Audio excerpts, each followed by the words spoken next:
um, chaotic, accelerated change is happening around us. And I think in these moments, being a leader is a privilege. Really, it's a privilege because we can still be force multipliers for good within this chaotic world. And by that I mean that we can still have an impact on people, our teams, our community, our planet, and create enterprise value in this chaotic world. And for me, this impact is an inside-outside process. It starts with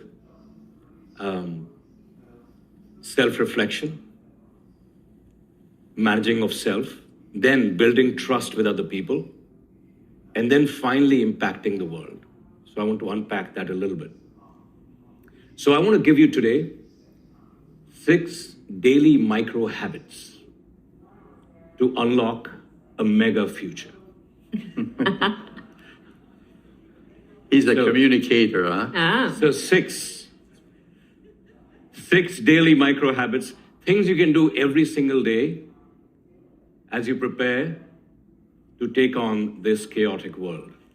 So let's start with the first one, which is about self-reflection, self-effectiveness, managing yourself. You know, in this turbulent world, no single leader can have all the answers. It's just not possible. You have to unlock the potential of the collective.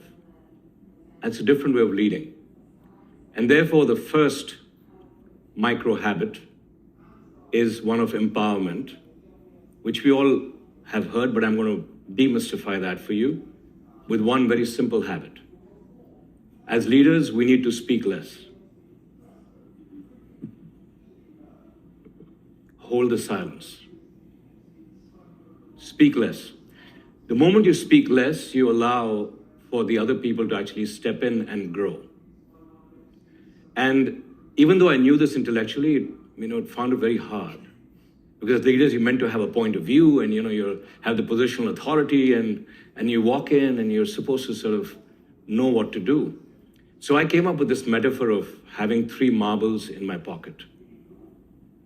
And every time I'd walk into a meeting, I'd say, I have these 3 marbles.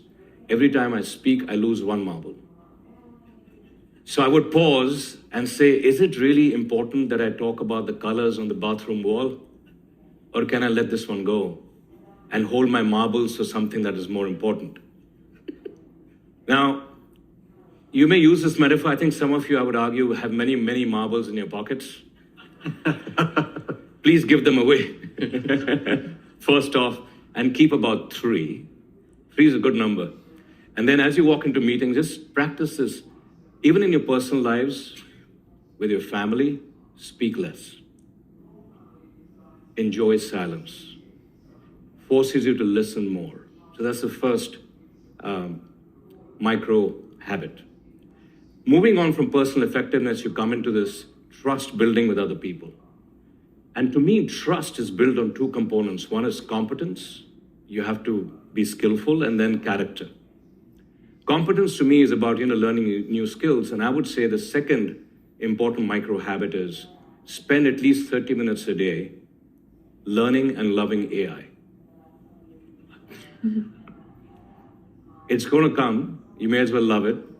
Play with it, enjoy it at a personal level. So I'll give you my sort of favorites: ChatGPT, Google Gemini for deep research, Notebook LM, VO3. I absolutely love it and have an absolute, ball playing with these. But at the same time, spend some time thinking about the risks and the opportunities of AI.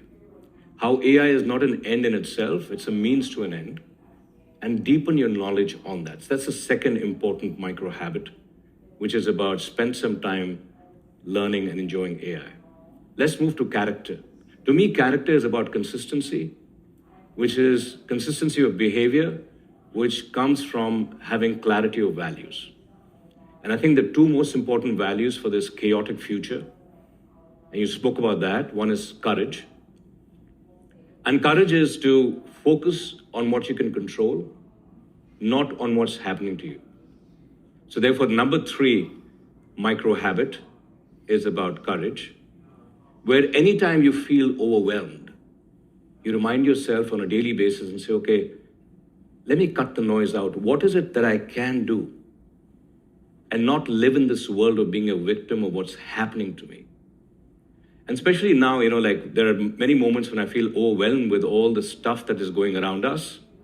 And then I ask myself a simple question. There's not much you can do about that. What about your own community? What about your company? What about your friends? Are you creating a world that you wish to see in your own little world? And isn't that a more powerful way to be? That you show up in your world with empathy, compassion, love, respect, kindness, and a desire to serve, for that to be a model and a reflection of the world that you one day wish to see. Far more empowered way to be. That's habit number 3. Habit number 4 is around the second important value for this turbulent world, which is one of curiosity, to learn. And I think learning is a muscle. Doesn't matter what you learn. Learning something that's difficult is a muscle. It requires discipline. It requires tenacity. And therefore, habit number 4 is learn something new that's difficult. It could be a musical instrument. I'm learning how to play the keyboard, by the way. It could be a new language. It could be a new sport.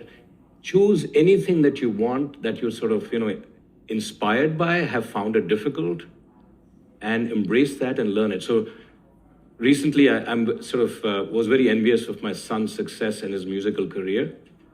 So I decided to learn how to also record my own music, and then also to make AI videos, and then launch these music videos and music songs on Spotify and iTunes and everywhere else. I did that. Nobody listens to it. But it built my curious muscle, like learning tough things. So that's number 4. So we've talked about managing yourself. We're talking about building trust. And now comes the important part. How to impact the world. How to impact the world. And I want to talk to you about 2 things. One is audacity, and the second is grit. On audacity, in this, sort of chaotic world, we need to be audacious. I would argue that the days of having SMART goals is over. Specific, measurable, achievable, realistic, timely. Forget about that. What we need are wild goals.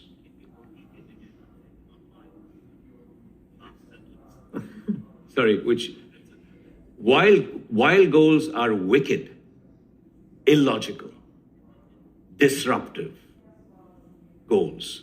We don't need SMART goals. We need wicked, illogical, disruptive, wild goals, for which impossible is the starting line. You start at impossible. It's somewhat like, like SpaceX says by 2050, there'll be 1 million people on Mars. That's impossible. I love that. The audacity of that. And therefore, the habit number 5 is find the impossible in your life and push it. Find the impossible in your life and push it. So I'll share with you some of the impossibles that I'm thinking about that is very relevant today.